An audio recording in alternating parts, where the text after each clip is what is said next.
আসসালামু আলাইকুম। আমি মোহাম্মদ ওহিদুর রহমান।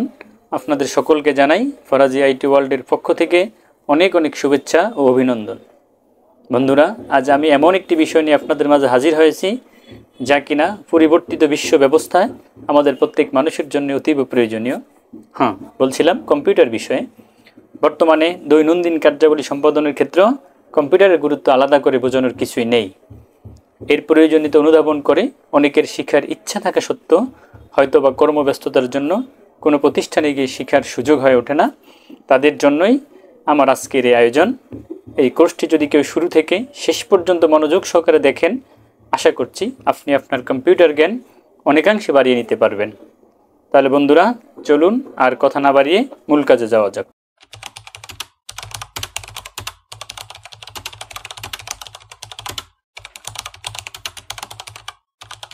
তো আমরা দেখতে পাচ্ছি আমাদের পুরো কম্পিউটারের যে ডেস্কটপ আমরা এখানে আমাদের প্রদর্শিত হচ্ছে। এর নিচেই যে একটা লাইন দেখা যাচ্ছে এদিক লম্বা, সেটাকে মূলত টাস্ক বার বলা হয়। তো টাস্ক বারের সর্ববামে যে চার কোণা একটা বৃত্তের মতো দেখা যায়, সেটাকে মূলত স্টার্ট বাটন বলা হয়, স্টার্ট মেনু বা স্টার্ট বাটন বলা হয়। তো আমরা যদি একটু স্টার্ট বাটনের উপরে কার্সরটা নিলে আমরা বুঝতে পারবো যে এখানে স্টার্ট শব্দটা প্রদর্শন করবে। এই যে দেখা যাচ্ছে এখানে স্টার্ট দেখা যাচ্ছে। তো আমরা এখানে আমাদের মাউস ক্লিক করব। ক্লিক করার পর আমাদের সাথে নতুন একটা উইন্ডো ওপেন হবে। এই উইন্ডো থেকে আমাদের মাইক্রোসফট অফিস ওয়ার্ডটাকে খুঁজতে হবে। তো আমরা যখন অফিস ওয়ার্ড খুঁজবো, আমাদের মনে রাখতে হবে মাইক্রোসফট অফিস ওয়ার্ডটা মাইক্রোসফট অফিস প্রোগ্রামের একটা অফিস প্রোগ্রাম যে সফটওয়্যারটা সেটার মধ্যে থাকবে। তো এখানে অনেকগুলো অপশন আছে, বিশেষ করে Microsoft office word, Microsoft office excel, PowerPoint. তো আমরা এখান থেকে আমাদের যে কাঙ্ক্ষিত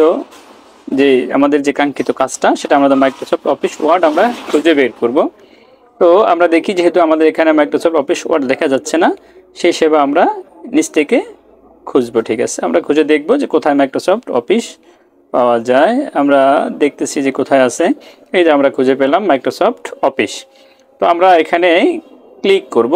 ক্লিকের আগে একটু বিশেষ করে আমাদের একটা জিনিস খেয়াল করতে হবে যে আমাদের ঠিক মাইক্রোসফট অফিসের ডান পাশে তীর চিহ্নাকৃতির একটা আইকন দেখা যাচ্ছে।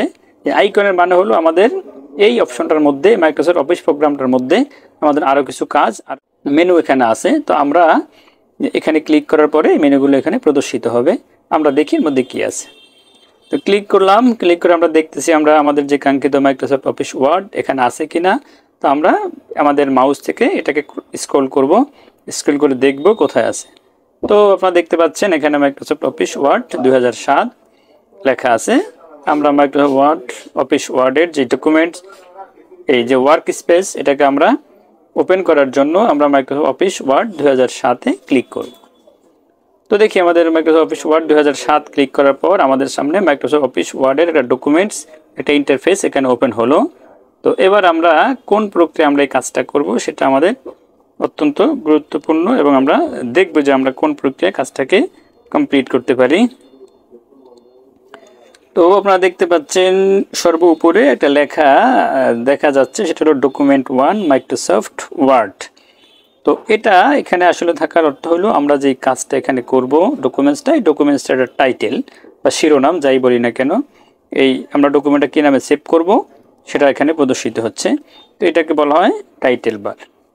এর নিচে আমরা যেগুলো দেখতে পাচ্ছি, আমরা এখানে যে office button, home menu, insert, page layout, reference, mailing, review, view, add-ins, এগুলো যে বারটার মধ্যে অবস্থান করতেছে, লাইনটার মধ্যে অবস্থান করতেছে, এটাকে বলা হয় মেনু বার। তো মেনু বারের নিচেই আমাদের একটা অপশন আছে যে আমরা এখান থেকে এখন মাইক্রোসফট অফিস ওয়ার্ডের কীভাবে আমরা লিখবো, সেই লিখার অপশনটা আমরা চেষ্টা করব কীভাবে লেখা যায়। তো লেখার আগে আমাদের প্রয়োজনীয় সবচেয়ে কাজ হলো যেটা আমাদের ফন্টটাকে ঠিক করা। ফন্ট আমরা কোথা থেকে ঠিক করব? ঠিক মেনু বারের নিচেই একটা অপশন দেখা যায় যেটাকে বলা হয় ফরম্যাটিং টুলবার। তো ফরম্যাটিং টুলবারে এখানে আমরা আপাতত দেখতে পাচ্ছি এখানে লেখা আছে সুতনি MJ, এটা অন্য একটা ফন্ট। তো আমরা ফন্টের মধ্যে ক্লিক করব না, আমরা এই ফন্টটাকে নির্বাচনের জন্য আমরা এই ফন্টের নামের পাশে যে তীর চিহ্নাকৃতির যে একটা আইকন দেখা যাচ্ছে, আমরা এতে ক্লিক করব। এতে ক্লিক করার পর আমরা দেখতে পাবো এখানে অসংখ্য ফন্ট দেখা যাচ্ছে। তবে উল্লেখযোগ্য একটা বিষয় হলো, বা আমাদের জানার যে বিষয়টা হলো, এখানে আমাদের কয়েকটা বিষয় শো করছে। যেটা হলো যেমন থিমস ফন্ট, এরপরে নিচে লেখা আছে রিসেন্টলি ইউজ ফন্ট। তো আমাদের থিমস ফন্টগুলো আমাদের এই কিছুক্ষণ আগে আমরা যে ফন্টগুলো ব্যবহার করলাম এই ফন্টগুলো আমাদের এখানে সামনে প্রদর্শিত হচ্ছে, এবং অতি সাম্প্রতিক সময়ে আমাদের কাছাকাছি সময়ে আমরা যে ফন্টগুলো ব্যবহার করছি সেগুলো রিসেন্টলি ইউজ ফন্টসের মধ্যে দেখা যাচ্ছে। তো যদি আমরা এই কম্পিউটার নতুন কোনো কম্পিউটার ব্যবহার করতাম বা এই সফটওয়্যারটা আমাদের নতুন ইনস্টলকৃত অবস্থায় থাকতো, সেক্ষেত্রে আমাদের এই থিমস ফন্টস এবং রিসেন্টলি ইউজ ফন্টসগুলো প্রদর্শিত হতো না, সেখানে অল ফন্টস নামে অপশনটা দেখা যেত। তো আমরা ইংরেজির জন্য আমরা যখন ইংরেজি লিখবো, ইংরেজির জন্য আমরা টাইমস নিউ রোমানটাকে এখানে সিলেক্ট করব। কিন্তু বিষয় হলো টাইমস নিউ রোমানটা এখন থিমস ফন্ট বা রিসেন্টলি ইউজ ফন্টসের মধ্যে দেখা যাচ্ছে। যদি নতুন কোনো কম্পিউটারে আমি করতাম, কাজটা করতে চাইতাম, তাহলে সেক্ষেত্রে কি এখানে অল ফন্টসের মধ্যেই এটা দেখা যেত। তো এখন অল ফন্টস থেকে আমরা কীভাবে খুঁজে বের করব, এখানে উল্লেখযোগ্য বিষয় হলো আমাদের বোঝার জন্য যে কাজটা, সেটা হলো আমরা এখানে না খুঁজে আমরা চেষ্টা করব অল ফন্টসের যে তালিকায় আমরা যদি একটু গভীরভাবে লক্ষ্য করি, আমরা দেখতে পাবো এখানে এ ইংরেজির যে বর্ণমালার যে ধারাবাহিকতা, সেটা হচ্ছে এ প্রথমে যে ফন্টগুলো আছে এ অক্ষর দিয়ে শুরু, সেই ফন্টগুলো প্রথম থেকে সাজানো আছে। এ অক্ষরের শেষে বি অক্ষর দিয়ে শুরু, এরপরে সি দিয়ে শুরু। এভাবে আমরা যদি একটু হিসেব করে দেখি যে টাইমস নিউ রোমান লিখতে প্রথম অক্ষর টি, সেক্ষেত্রে ইংরেজি অক্ষর অনুযায়ী টিটা প্রথম থেকে শেষের দিকে ধারাবাহিকতা অনুযায়ী যদি আমরা করি অনেকটা ইংরেজি বর্ণমালার শেষ দিকে অবস্থান করতেছে। তো আমরা এখানে যে দিকটা দেখতে পাচ্ছি স্ক্রল বার, যেটা দেখতে পাচ্ছি আমরা স্ক্রল বারটাকে যদি আমরা এভাবে নিচের দিকে আমরা যদি দেখি, যদি আমরা একটা একটা করে ক্লিক করি তাহলে অনেক সময় লাগবে আমরা ফন্টসগুলোকে দেখতে, যেহেতু এখানে অসংখ্য ফন্ট। তো আমরা কি করব, আমাদের কাজের সুবিধার জন্য আমরা স্ক্রল বারটাকে ধরে একসাথে নিচের দিকে অনেকটা নিচের দিকে নিয়ে আসব। তো নিচের দিকে আমরা দেখতে পাচ্ছি যে আমাদের অ্যাশ অক্ষরে আমরা চলে আসলাম। এখান থেকে আমরা একটু চেষ্টা করব, যেহেতু অ্যাশের কাছাকাছি চলে আসলাম, এর নিচে আমাদের এবার আমরা ক্লিক করে দেখি যে টাইমস নিউ রোমান একেবারে কাছাকাছি আমাদের কোথাও আছে। হ্যাঁ, এই যে আমরা দেখতে পাচ্ছি এখানে টাইমস নিউ রোমান দেখা যাচ্ছে। আমরা এখান থেকে টাইমস নিউ রোমান এই ফন্টটাকে সিলেক্ট করব। সিলেক্ট করার সাথে সাথে আপনারা দেখতে পাচ্ছেন আমাদের ফরম্যাটিং টুলবারের মধ্যে টাইমস নিউ রোমান শো করছে। তো আমরা যেহেতু প্রাথমিক অবস্থায় কাজ করব বা কাজ শিখব, সে আমাদের একটা বিষয় লক্ষ্য করতে হবে যে আমাদের পাশে ফরম্যাটিং টুলবারের যে পাশে একটা অপশন দেখা যাচ্ছে 16, এটা নাম্বার দেখা যাচ্ছে, এটা মূলত একটা ফন্ট সাইজ। তো আমরা এই ফন্ট সাইজটাকে আমরা আরেকটু দেখতে পাচ্ছি, আমরা যখন এই নাম্বারের উপর ক্লিক করলাম সাথে সাথে আমাদের নিচে ফন্ট সাইজ নামে একটা লেখা আছে। তো আমরা এখান থেকে ফন্ট সাইজটাকে একটু বড় করবে এই জন্য, যেহেতু আমরা প্রাথমিক অবস্থায় কাজটা শিখব, আমাদের দেখার সুবিধার জন্য, কাজের সুবিধার জন্য আমরা ফন্ট সাইজটাকে একটু বড় করব। তো আমরা ফন্ট সাইজটাকে এখানে যেই তীর আকৃতির যেই আইকনটা আছে আমরা সেটাতে ক্লিক করব। ক্লিক করার পর এই ফন্ট সাইজগুলো নিচে প্রদর্শিত হবে। আমরা এখান থেকে আমাদের কাঙ্ক্ষিত যে ফন্ট সাইজ সেটা আমরা সিলেক্ট করব। আমরা ফন্ট সাইজকে ঠিক করলাম। ঠিক করার পর এবার আমাদের প্রয়োজন হবে আমাদের হাতের ব্যবহার, কিভাবে আমরা কিবোর্ডে আমাদের আঙুলের ব্যবহার করে আমরা কিবোর্ডের অক্ষরগুলোকে আয়ত্ত করব। তো আমরা এই পর্যায়ে দেখব আমাদের কোন আঙ্গুল কোন কিতে ব্যবহার হবে। তো আঙ্গুলগুলো ব্যবহারের পূর্বে আমরা যদি আঙ্গুলের নামটা না জেনে থাকি, তাহলে আমরা এই চিত্রের মাধ্যমে আমরা একটা চিত্র দেখাবো, এই চিত্রের মাধ্যমে আঙ্গুলের নামগুলো জেনে নিতে পারেন, তখন বুঝতে পারবেন যে কোন আঙ্গুলটা কোন কিতে ব্যবহার হবে। তো দেখুন এই চিত্রের দিকে একটু ফলো করে দেখুন, আমাদের আঙ্গুলের যে নামগুলো আছে, আঙ্গুলের হাতের চিত্র সহ আঙ্গুলের নামগুলো এখানে দেখা যাচ্ছে। তো এই আঙ্গুলগুলো আমাদের কিবোর্ডে কোনটা কোন কিতে ব্যবহার হবে সেটা এবার আমরা দেখব। তো দেখুন আমাদের কিবোর্ডটা, আমরা যদি কিবোর্ডটাকে ব্যবহার করতে চাই, তো প্রথমে আমাদের বাম হাতের কনিষ্ঠ আঙ্গুল এই বাটনের উপরে, এই কির উপরে আমরা বসাবো।